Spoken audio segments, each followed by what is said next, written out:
favor. Tá? Semana passada, nós estivemos meditando sobre o tema: o testemunho cristão.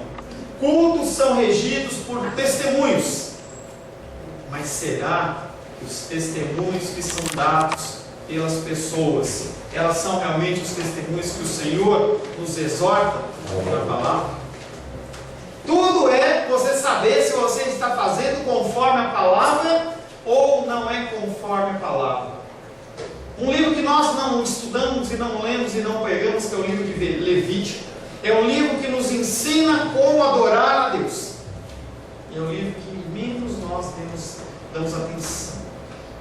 Não importa você fazer aquilo que você acha, você tem que fazer aquilo que o Senhor quer que você faça. Assim é a função do escravo, assim é a função do servo. João capítulo 3, verso 11 diz, é o versículo da semana passada: em verdade te digo, nós falamos o que sabemos e testemunhamos o que vimos. No entanto, não aceitais o nosso testemunho. Jesus Cristo está falando não das bênçãos que aconteceram na vida dele. Infelizmente não é isso que ele está falando. Ele está falando das boas novas do Evangelho. Aquilo que a gente cantou, aquilo que a gente falou, que a gente veio falando por aqui, nesses textos, nos louvores. O importante não é você só falar do que Deus tem te dado, do que Deus tem te abençoado, mas o mais importante testemunho que você tem que dar é que as pessoas são pecadoras, sem Cristo vão para o inferno, e a boa notícia é: Jesus Cristo, Ele morreu para te salvar. Essa é a boa nova do Evangelho. Esse é o testemunho que Deus espera que você compartilhe. Você pode falar que Deus te abençoou com um carro, com um apartamento, com uma casa, o que quer que seja, mas não é o mais importante. Você está se fixando em coisas materiais. Não é esse testemunho que edifica, não é esse testemunho que dá vida. Devemos sim falar do que Deus tem feito por nós, mas mais importante é dar as boas novas, o testemunho das boas novas do Evangelho. Quando os pastores estavam ali, que Jesus acabou de nascer, os anjos vieram dar o recado para ele. Ele falou assim: se alegre, nasceu o Salvador. Essa é a boa nova.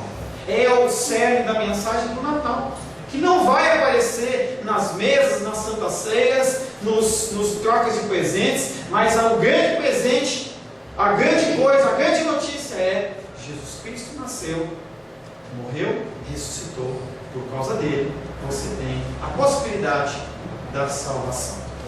A palavra de hoje tem como título: um dos propósitos da crucificação. Porque o seu coraçãozinho, o meu coraçãozinho, acha que Jesus Cristo veio apenas para me salvar e te salvar. É como se Jesus Cristo fosse uma peça de encaixe para resolver um problema que foi criado por Adão e Eva. E aí Jesus Cristo ele vem porque ele tem dó de você, tem pena de você. E você vai ver pelo estudo da palavra que não é bem assim. Por isso que é um dos propósitos. Um dos propósitos. Qual é o propósito, pastor? Ezequiel 20:14 te dá uma noção a respeito disso. Não é o tema da nossa palavra, mas eu tenho que falar sobre isso. Ezequiel 20:14 diz: o que fiz, porém, foi por amor do meu nome. O que ele faz é por amor do nome dele, cumprimento da palavra dele. Apocalipse diz que não vai deixar de faltar um tio, uma vírgula, nada. O que ele faz, o propósito principal de Cristo ter descido à terra é cumprir a palavra de Deus, para que tudo que foi escrito se cumpra. Quando Jesus Cristo falou está consumado, não quer dizer que ele acabou de apanhar, ele não ia sofrer mais, ele está falando assim que não havia mais nada a ser feito. Tudo o que tinha sido escrito dele, pré-morte dele, tinha se cumprido. Nada tinha ficado para trás. Pai, entrega o meu espírito, porque eu cumpri tudo o que eu tinha que fazer. Outras palavras se cumpriram através de Cristo, depois da sua morte, coisas que foram acontecendo, mas ali Cristo falou: está consumado. Abra a palavra de Deus no Evangelho de João. Nós vamos finalizar nesse dia esse bloco, um bloco de estudo que vai de João 3:1 até João 3,15. Nós vamos ler de João 3,1 até João 3,15.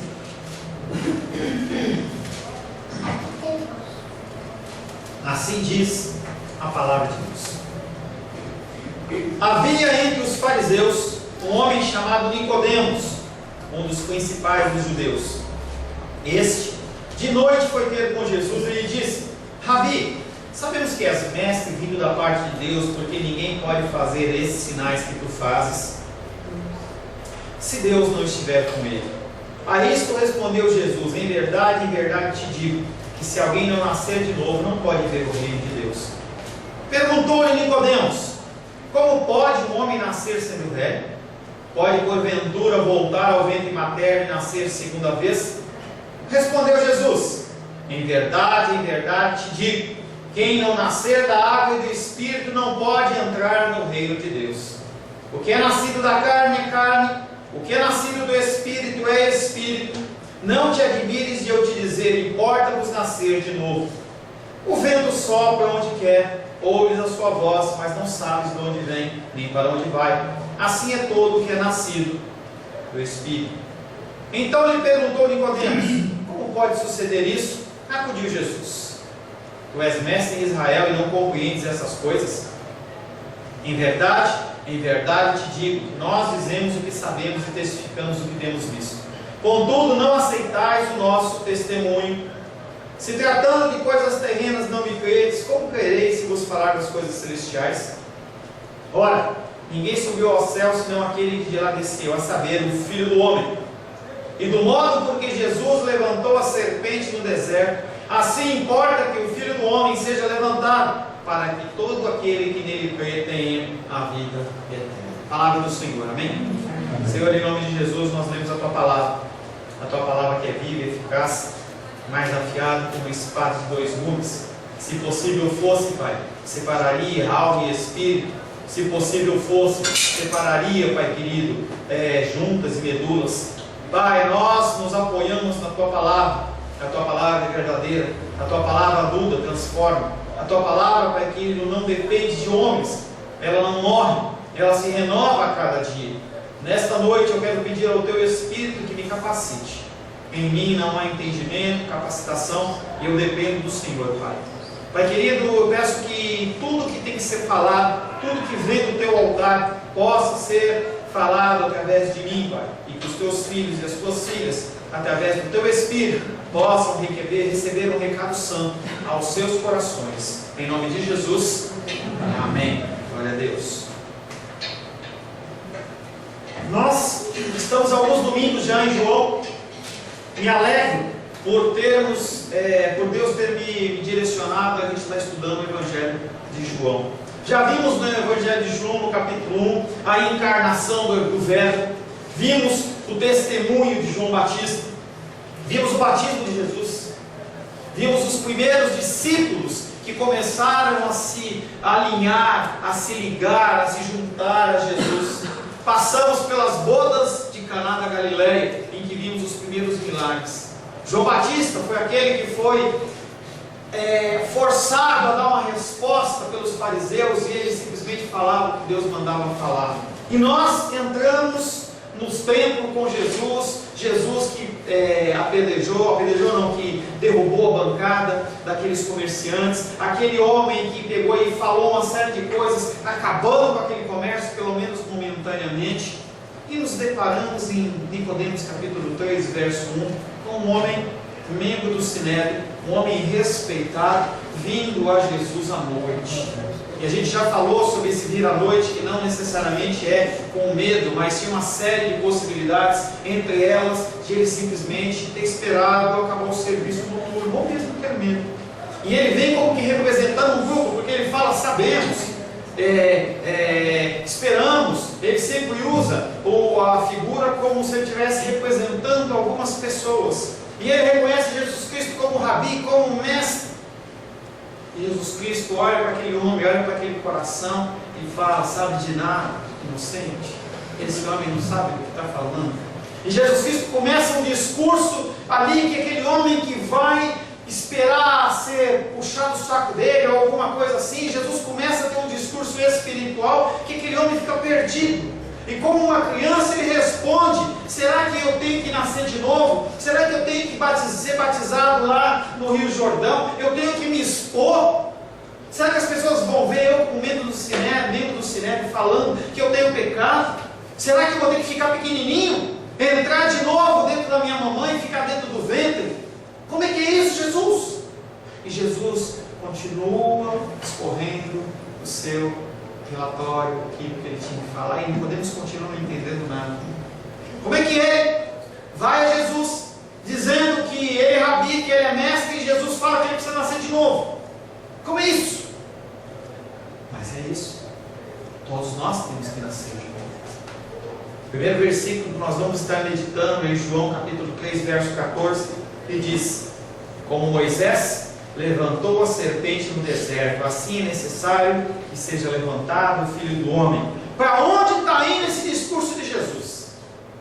Ele recebe aquele membro do sinédrio, fala um monte de coisa de água, de espírito, de nascer de novo, e agora começa a falar de serpente.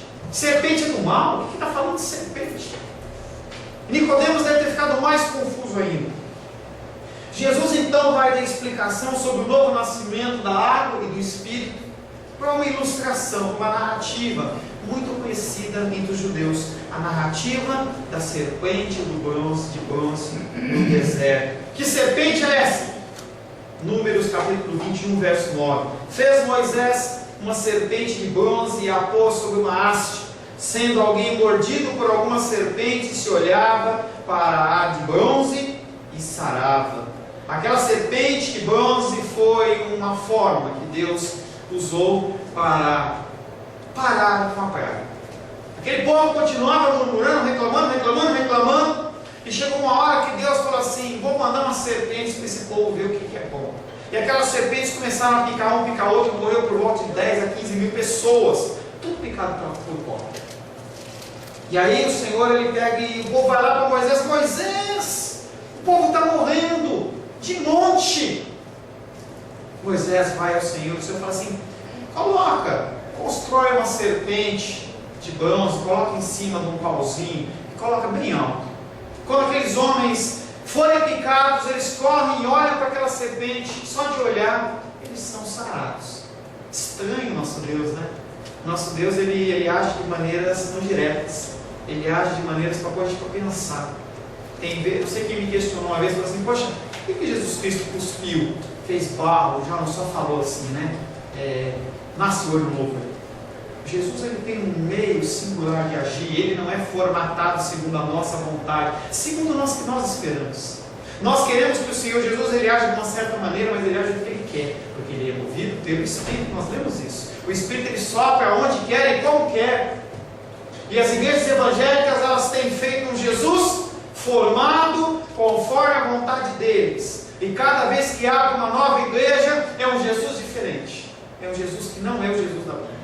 É um Jesus que a cruz tem um dente, é uma cruz que é redonda, é uma cruz que tem uma série de formatos, mas não tem a forma da cruz. Falamos pela manhã hoje, o cristão tem que entender que o símbolo do cristianismo é sofrimento. Se você quer seguir a Deus, sofrimento. Jesus Cristo não fala para você tomar o seu chale, ou tomar o seu algodão doce, tomar qualquer coisa e seguir, não. Ele fala tomar a sua cruz.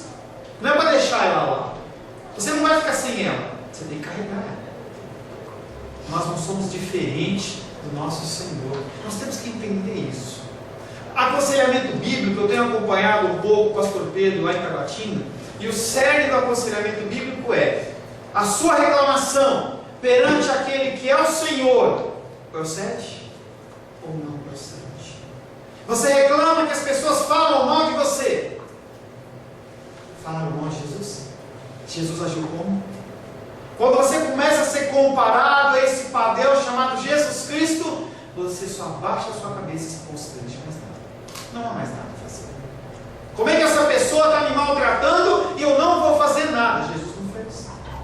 Mas eu não aguento. Vai servir ao mundo. São opções. São entradas que você pode ter na sua vida que tem consequências. O padrão é Jesus.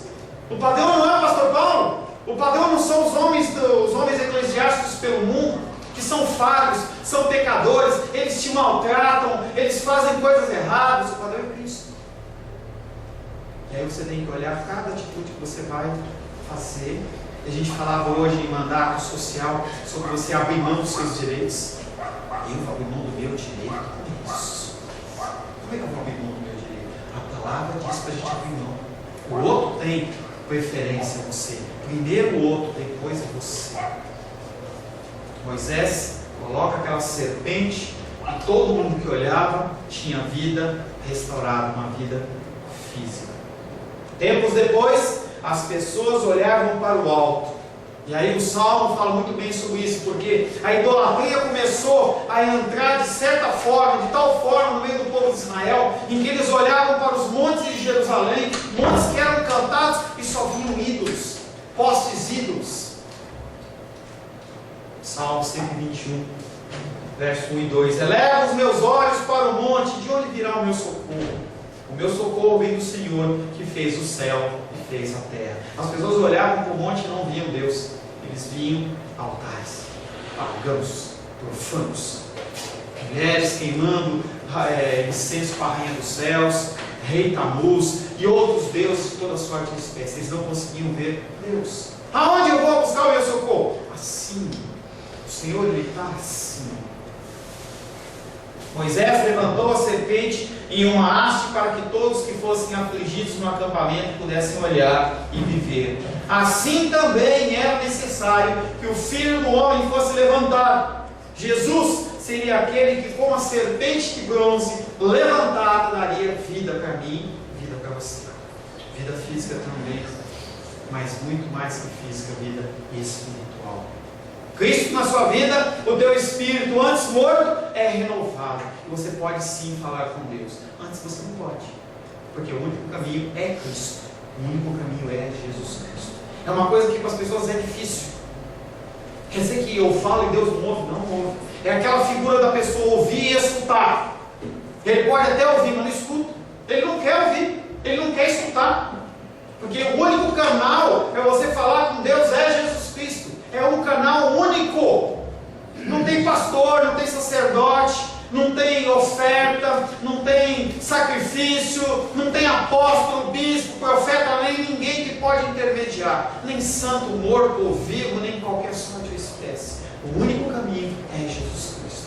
Se não fosse, o sacrifício dele era em vão. Para que ele fez o sacrifício? Naquele momento que Jesus Cristo olhou para o Pai e falou assim: se possível, passe de mim esse cálice. Ele olhava para Jesus e falou assim: tá bom, Jesus, está feito, você já fez, beleza, pode subir. Eu vou levantar São Jorge, São Pedro, vou levantar o pastor Paulo, vou levantar o apóstolo A, B, C, e eles vão intermediar e você não precisa morrer não. Ai, obrigado Deus, deixa eu subir.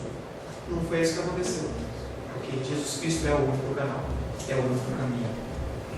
Quando se fala em ser levantado, tem um sentido. A palavra grega que diz levantado, ela está muito ligada o levantar com ser exaltado. Isaías fala sobre isso em Isaías 52:13. Eis que o meu servo procederá com prudência, ele será exaltado e ele será elevado e será muito sublime. Esse levantar está falando em exaltação. As pessoas quando olham para a cruz falam: tadinho de Jesus Cristo. Tadinho nada, foi o cumprimento da vontade do Pai. Isaías 53 fala que agradou ao Senhor moê-lo. O Senhor, Ele cumpriu exatamente o que era para ser cumprido. Quando você sofre algumas vezes, você está cumprindo exatamente o que o Deus determinou. Quer dizer que Deus determinou um sofrimento para mim? Determinou. Ele é Deus, Ele faz o que Ele quer. Nós temos que entender que os nossos sofrimentos cooperam para a glória do Senhor. E as pessoas não querem isso. Elas querem a bênção, a bênção. E aí o bezerro, antes era um bezerro de carne.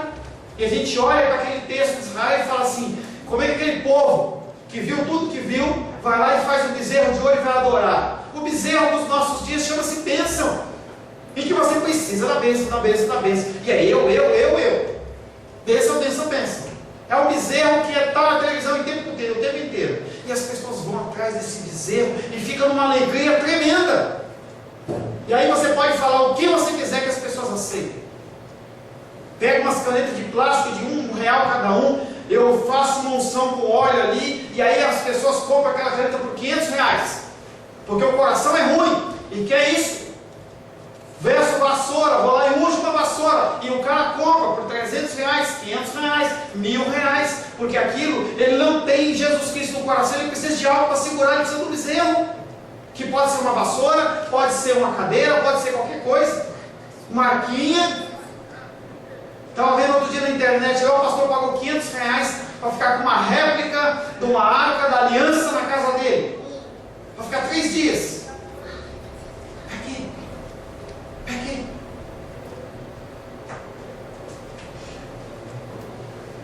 Eis que o meu servo procederá e com prudência, será exaltado e elevado e será muito sublime.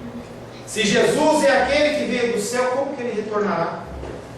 Para João, o Filho do Homem deve ser elevado sobre a cruz, sendo o primeiro passo para levá-lo de volta para Deus na sua glória. A cruz fazia parte do pacote. Na glória, o Senhor reinará após ter destronado o príncipe deste mundo. Uma promessa que foi feita lá em Gênesis se cumpre na cruz dentro da nossa linha temporal. E todo principado e potestade é despojado e é humilhado. Colossenses capítulo 2, verso 15 diz: e despojando os principados e potestades, publicamente os expôs ao desprezo, triunfando deles na cruz. Naquela época, quando um exército conquistava outro lugar, aqueles que eram o rei, o general, eles despiam eles, deixavam eles nus, e eles ficavam andando na sua vergonha, e as pessoas jogavam tomate, escarneciam, cuspiam. Era isso que Jesus Cristo fez. Todo o principado, toda a potestade caiu por terra. Glória a Deus por isso. Ele não tem mais autoridade sobre a sua vida. Ele não pode tocar você. Não é porque você é ungido do Senhor, não. Pastor, mas eu sofro. Não importa. Ele não pode tocar na tua salvação. Ele não pode fazer algo que o Senhor não permita. Tudo tem que ter a permissão de Deus. Ninguém toca no servo do Senhor, na serva do Senhor. Mas como é que eu passo isso? Permissão de Deus. Falava ontem, nós temos que entender o conceito da soberania, em que a soberania inclui sofrimento. Porque Deus, Jesus Cristo, que é o nosso exemplo, sofreu. E Ele estava debaixo de soberania de uma forma perfeita. E Ele sofreu. Quem é você para não querer sofrer? Quem é você para não querer passar de sabores na sua vida? Rejeições. Jesus Cristo, que é o Senhor, Ele foi rejeitado. Por que você não quer ser rejeitado? Porque dói? Lógico que dói. Faz parte do cristianismo. Aqueles que forem rejeitados em meu nome receberão uma coroa inacessível de glória. Nós temos que caminhar firmes, entendendo que o Senhor, Ele é capaz e fiel de guardar o seu depósito até aquele dia. O que é o depósito? Cada lágrima sua, cada obediência sua, com sofrimento ou não, menor ou maior. A Diane não está aqui hoje, está desempregando. E aí eu converso com ela, e você vai conversar com ela, por que ela saiu do emprego? Ela olhou, o emprego dela não era um emprego que glorificava a Deus. Olha que lição mais doida. Ela não vê ali condições agradáveis, condições que eram glorificavam a Deus, que levavam ela ao pecado. E ela falou, vou sair daqui. Está pagando o preço. Está sendo glorificado o nome do Senhor, através da vida, através do problema dela. Hoje ela está querendo um emprego, está precisando se sustentar. E o Senhor está de olho, o Senhor está no controle. Quando você entende soberania, as coisas acontecem e você consegue lidar com aquilo sem desespero. Vai no velório de uma pessoa que não é cristã. Eu não estou falando nominal, não. Estou falando daquelas pessoas que não são cristãs. Vai lá e você vê o desespero, as pessoas gritando, arrancando os cabelos.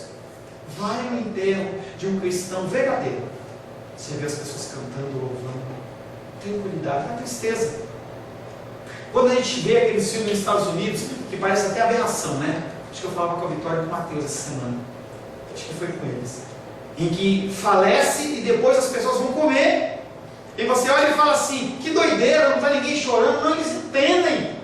Porque aquele país tem uma raiz protestante. Hoje está desvirtuado, mas tem uma raiz protestante. Você tem que se alegrar. Tristeza, o luto, Há o tempo de você chorar, mas é muito mais uma decisão egoísta nossa, de não querer que o nosso ente querido, que está ali sofrendo com câncer, dificuldade, dor, problema de mobilidade, que ele foi para ficar com o Senhor sem nenhum choro, sem ranger de dente, sem nada. E a gente quer aquela pessoa sofrendo do nosso lado. A cruz é o símbolo de exaltação de Cristo e não de humilhação. Jesus Cristo não foi levado a essa situação, ele foi de livre e espontânea vontade. Ao ser levantado, Jesus, o Filho do homem, retornará à glória que ele uma vez compartilhou com seu Pai. Enquanto aqueles que se voltam para ele, como os israelitas se voltaram para a serpente no deserto, são salvos em vida. Vida em abundância não é você ser rico. Tem um monte de gente que não tem dinheiro e ela é rica no Senhor. Da mesma maneira que a serpente foi levantada no deserto e todo aquele que olhava para aquela serpente era curado. Se você quer ter Cristo no seu coração, apenas olhe para Ele, receba Ele, declare a sua dependência dEle, fala que você precisa dEle. Eu não consigo andar sozinho, Jesus, eu preciso de Ti. Quanto mais dependente você é de Cristo, mais você é cristão. Quanto mais você é independente de Cristo, menos você é cristão. Eu faço as minhas coisas, eu trabalho, eu me viro, eu cuido. Pessoa, cuidado com esse cristianismo. O cristianismo é dependência. Senhor, o que eu vou comer amanhã? Senhor, o que eu vou fazer hoje?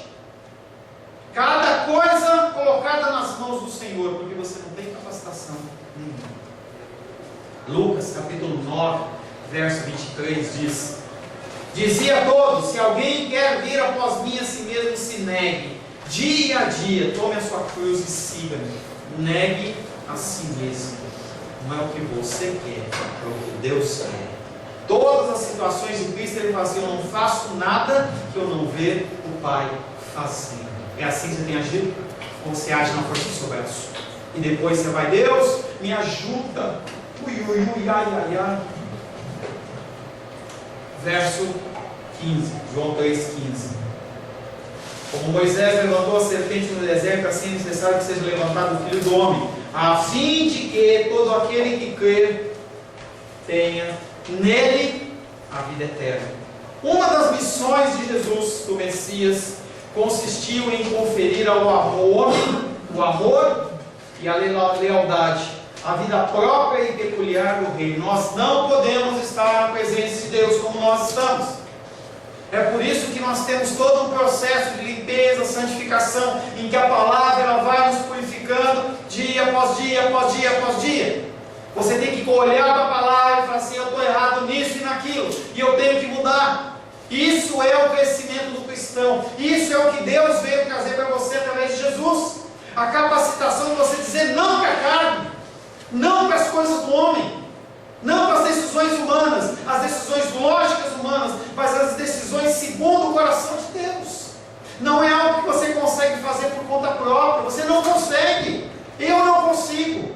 Ninguém consegue. Tem uns malucos aí que diz que não peca, que passa um ano sem pecar, 6 meses sem pecar. Pode ser tudo menos cristão. Nós pecamos todo dia, toda hora. Por mais que você confesse, tem sempre uma quantidade atrás de pecado que você precisa confessar. E a cruz é a solução. A cruz é a minha salvação e a sua salvação. A vitória é a cruz. O céu ou a esfera divina está na cruz. A vitória é a cruz. O céu está na cruz. A esfera divina está na cruz, onde o Pai está presente e Jesus Cristo mostra e manifesta a maior forma de amor. É o entendimento de que primeiro é você, depois é Ele. Ele não tinha, Ele não ganhou nada com isso. Você acha que Jesus Cristo ganhou alguma coisa com isso? Você acha que Ele foi mais bonitinho? Ele ganhou o quê? O que Ele ganhou para salvar você? Nada. Isso chama-se amor altruísta, ou amor agape. Como eu falo para os meus discípulos, não é ágape, porque não é uma palavra brasileira proparoxítona, é uma palavra grega. A palavra grega não é proparoxítona, então é agape. Esse amor agape é um amor que não quer nada em troca, porque você não tem nada para dar para ele. A tua adoração, ela é maculada pelo pecado. A tua oração é maculada pelo pecado. Tudo que nós podemos fazer é maculado pelo pecado. Ele não recebe nada de você. Nada. Ele faz porque ele tinha que fazer, para cumprir a vontade do Pai, cumprir o propósito dele. E é isso que você é chamado, cumprir o propósito deles aqui na terra, mais nada. Filho do homem, levantado para a salvação dos filhos dos homens, revelarão uma presença salvadora de Deus, o ponto para onde todos olham. Você está aqui para revelar a glória de Deus. Se você não está revelando a glória de Deus através da sua vida, através das suas ações, você não é cristão. Você vai para o inferno.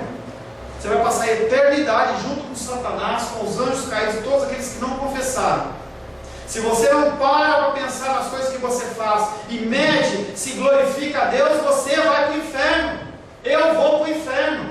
Essa palavra não é mais falada na igreja. Eu tenho que falar que você é bonitinho. Não, você vai para o inferno. Se a minha filha, Luísa, que eu amo, não se converter ao Senhor, ela vai para o inferno. E não posso fazer nada por isso. Rosângela, idem, eu também.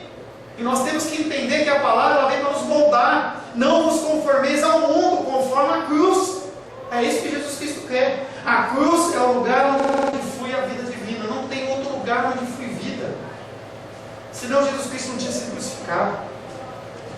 Um dos propósitos de Jesus ser levantado fica agora claro, para que todo que nele crer tenha vida eterna. A crença é em Jesus Cristo, incluindo confiança na fidelidade do seu ensino. Acreditar que a Bíblia ela é a palavra de Deus. A Bíblia não contém a palavra de Deus, é o que os liberais falam. Grupos de neopentecostais também falam. Em que a pessoa fala assim, não é tudo que está aqui que é de Deus, não. E a pessoa começa a inventar uma série de coisas e você acha que é verdade, e você vai sendo direcionado para o inferno. Sai desse lugar. Ouve a palavra de Deus, olha e crê que aquilo ali é um verdadeiro testemunho e muda a sua vida em relação a isso. Nicodemos começou dizendo que ele reconhecia que Jesus era o mestre vindo de Deus. João 3,2 diz: e esse de noite foi ter com Jesus e disse: Rabi, sabemos que és mestre vindo da parte de Deus. Ele da boca para fora ele falou: eu reconheço que você é vindo da parte de Deus. Mas nesse ponto que nós estamos do estudo, ele não entende nada.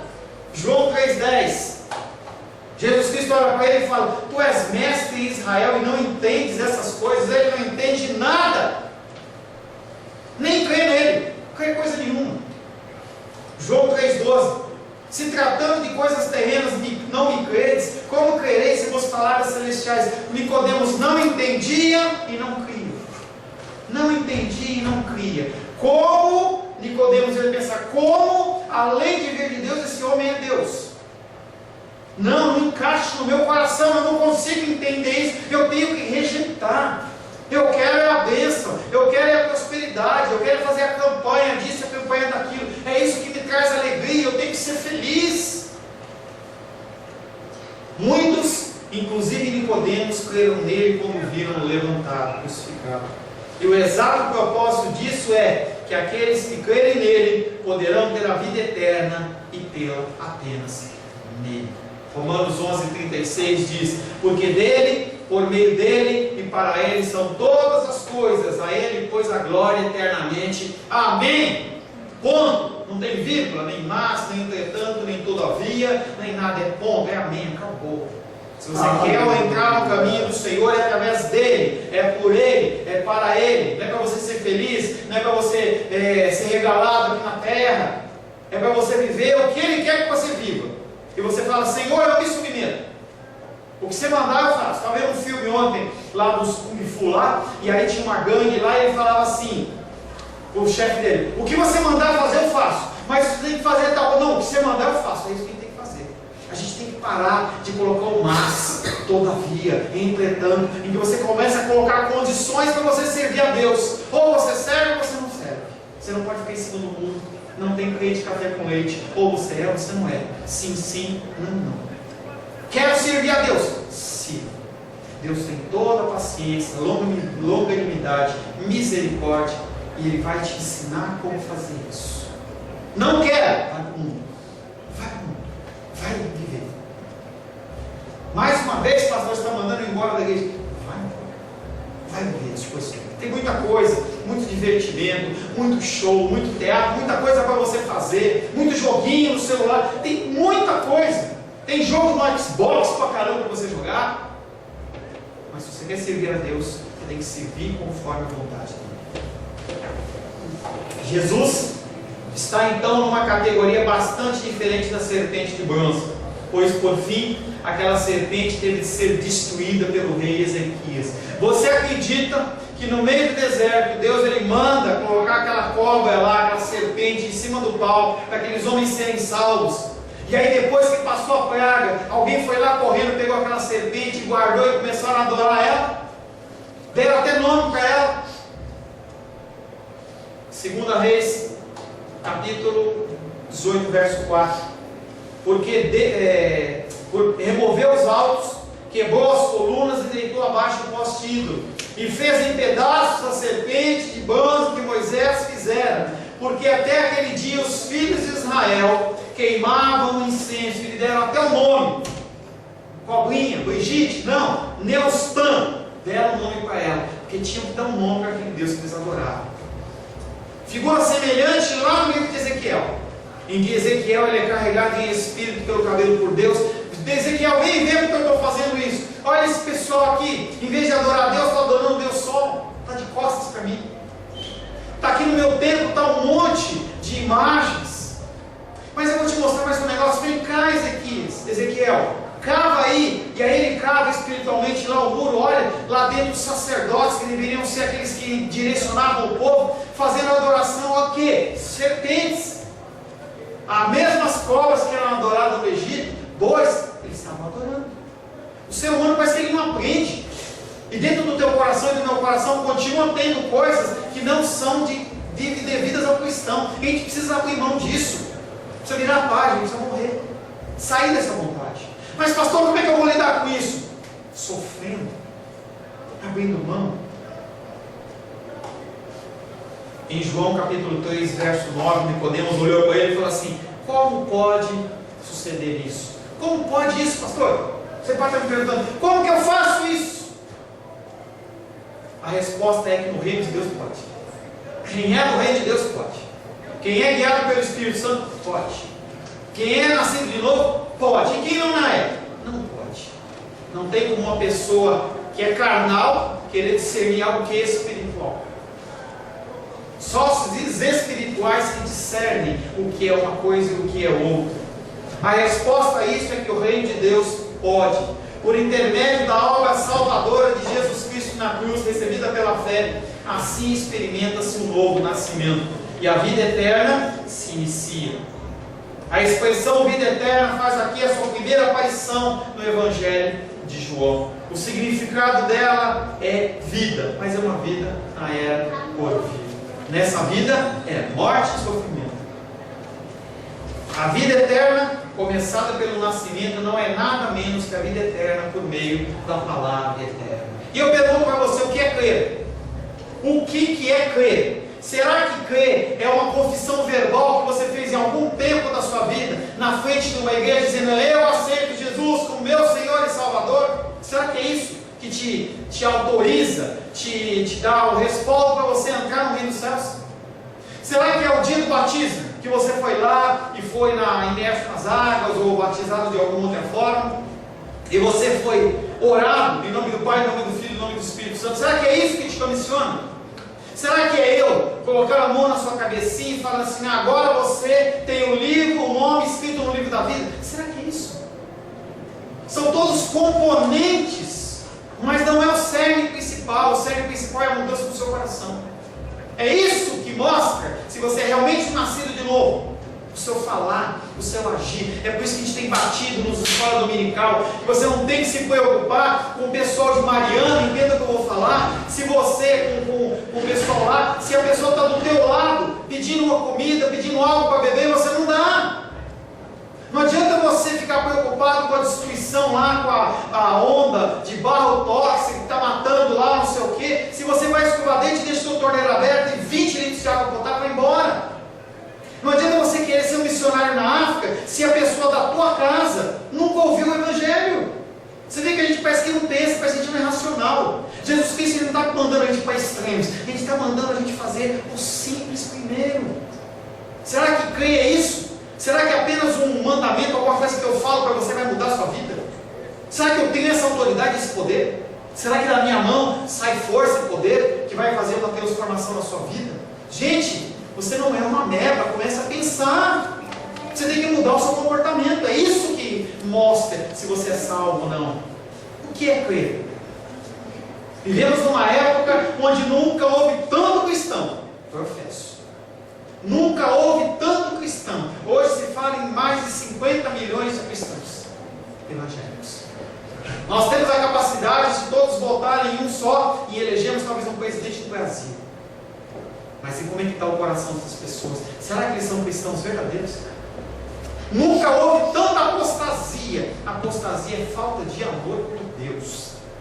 As pessoas não amam a Deus. Estão nas igrejas e não amam a Deus. Porque a palavra que é dirigida do altar não é uma palavra que te leva a adorar a Deus. Leva você a adorar a si mesmo. É isso que as igrejas fazem. Estão fazendo. E se eu não vigiar e o Espírito Santo não sair de perto de mim, eu faço a mesma coisa. Mas as igrejas elas estão pecando nesse cerne. Em vez de elas colocarem Cristo no centro, elas colocam o homem no centro. E aí, pula, dança, o que a Lu falou, pula, dança, não tem problema. Se alguém começar a dançar e pular aqui, eu não tenho problema com isso, gente. Eu estou abandonando a religiosidade. Tudo dentro do Espírito. Tá? Deus, Ele não é colocado numa caixinha de fósforo. O meu Deus é um Deus que comanda e a visão abre. Escamas dos olhos caem. Pedro, Paulo. É o mesmo Deus, o mesmo Jesus que faz barro, mostra, faz um barro, faz um globo ocular. Ele faz o que Ele quer. Você tem que tirar essa religiosidade de você, em que Deus não pode agir de uma maneira diferente. Mas a maneira extraordinária, ela é extraordinária. O ordinário é através da palavra de Deus. Esse é o ordinário, é o normal, é o natural e é o comum. E é o que você tem que buscar. Não se crê no Jesus da Bíblia, mas um que se assemelha a um Papai Noel, ou alguém que se pode manipular, dar ordens, colocar na parede, ou mesmo determinar a sua vontade. Quem é você? Jó começou a contender com Deus, e Deus olhou para ele e falou assim: quem é você? Quem é você, Jó? Onde você estava quando eu fiz a Via Láctea? Onde você estava, onde eu dei o nome da estrela de Orion? Onde você estava, onde eu fiz todas as coisas, Jó? Você estava lá para me ajudar, para me aconselhar? É até engraçado, né, Lu? É até engraçado, porque a gente acha que a gente pode olhar para esse Deus, um Deus soberano, que mesmo com essa glória toda, Ele se importa com você. Não é algo que a nossa mente consegue entender, mas não diz que você pode mandar nele, você pode fazer o que você quiser. E aí você começa a olhar, determina. Fiz muito isso com Rosângela. Determina, manda. Deus é obrigado. Deus não é obrigado a nada. Ele faz o que lhe apraz, não o que te apraz. Nicodemos, ele era um religioso. Começou mal, tinha tudo para acabar mal, mas o fim da vida dele foi diferente. No fim da vida, ele e José de Arimateia foram aqueles que resgataram o corpo de Jesus. Enquanto todos os discípulos que diziam que amavam Ele, que entendiam, fugiam, ele que não cria e não compreendia, ele passou a crer e compreender.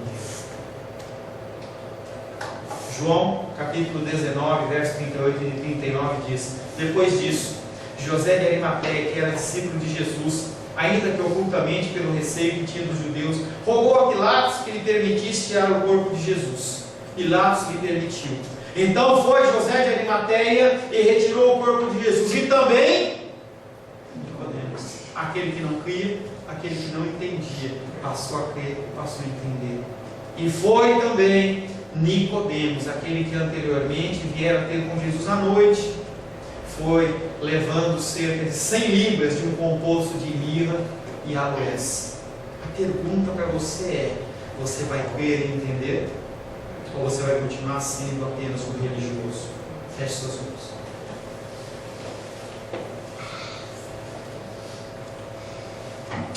Senhor Deus, agradecemos a Ti por esse estudo dentro do Evangelho de João, do capítulo 3, do verso 1 até o verso 15. Podemos ver, Pai querido, a possibilidade, Pai, que Nicodemos teve de aprender, de ser confrontado com a palavra. Hoje nós não temos a figura física de Jesus Cristo, mas nós temos a sua figura simbólica através da palavra. A Tua palavra que nos dá vida, Senhor. Que nós possamos, Pai, que não sermos apenas religiosos, mas que nós possamos mudar o nosso coração. Que nós possamos ser conformados à Tua vontade. Chega, Senhor, de nós sermos mais um número numa estatística de cristãos no Brasil.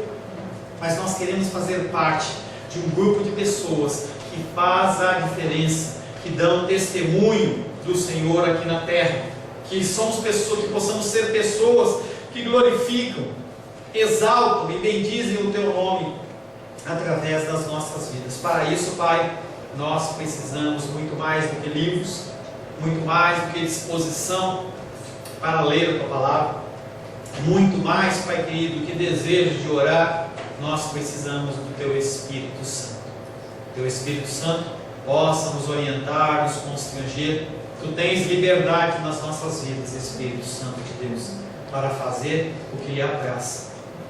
Leva-nos, Pai, à santa adoração do Senhor. Em nome de Jesus. Amém. Glórias ao Senhor. Ufa. Semana que vem nós vamos estar iniciando o João 3,16. Vai ser chocante para você em uma série de aspectos. João 3,16. Amém. Pode escrever, tá? A paz seja convosco. Meu nome é Paulo César. Eu sou pastor da Igreja Cristã Semente de Vida, aqui em Brasília, Distrito Federal. Me alegro que a palavra tenha te alcançado. A palavra faz isso. Ela alcança as pessoas aonde quer que elas estejam. E você foi agraciado com esta palavra. Não que eu tenha nada especial a te dizer. A palavra ela é suficiente e ela usa quem ela quer. E eu me alegro por ter sido um canal para poder te abençoar. Mas eu quero te dizer que não basta você ser um ouvinte. Não basta ser uma pessoa que se alegra quando você ouve a palavra de Deus.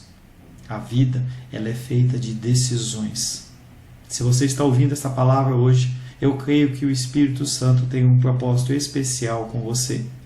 Muito mais do que prosperidade, muito mais do que uma cura física, uma cura emocional ou espiritual, Ele quer te alcançar para a vida eterna. Nós investimos nosso tempo, nós investimos as nossas forças em coisas terrenas, mas o Senhor Ele tem muito mais a oferecer. Ele tem sim para você a cura, Ele tem sim para você a prosperidade, mas Ele tem muito mais que isso. Submeta-se a um Deus que Ele é capaz de mudar e transformar a sua vida por completo. Creio que o Espírito Santo é capaz de tocar o teu coração. Quero pedir que você curve a sua cabeça. Senhor, em nome de Jesus, coloco na tua presença essa vida que ouve esta ministração, que ouve esta palavra. Pai, eu não tenho capacitação nenhuma, mas o teu Espírito ele é capaz sim de tocar nesta vida, gerar nela mudança, transformação, arrependimento, e que ela possa simplesmente bater no peito, convencendo-se que é pecadora e que precisa de um Deus salvador. Não há um caminho a ti, meu Deus, que não seja através de Cristo. E eu lhe peço, Pai querido, que você alcance essa vida e ele possa sim tomar uma decisão pessoal pelo Senhor, em nome de Jesus. Amém. Amém, meu querido. Amém, minha querida. Fico contente que você esteja ouvindo essa ministração até o fim. E peço que você não se limite a ouvir os cultos pela internet. Você procure perto da sua casa uma igreja, um lugar que proclame a palavra do Senhor. Eu oro para que o Espírito Santo te direcione nessa busca, porque muita coisa tem sido oferecida que não é o Evangelho. Eu abençoo a sua vida em nome de Jesus. Amém.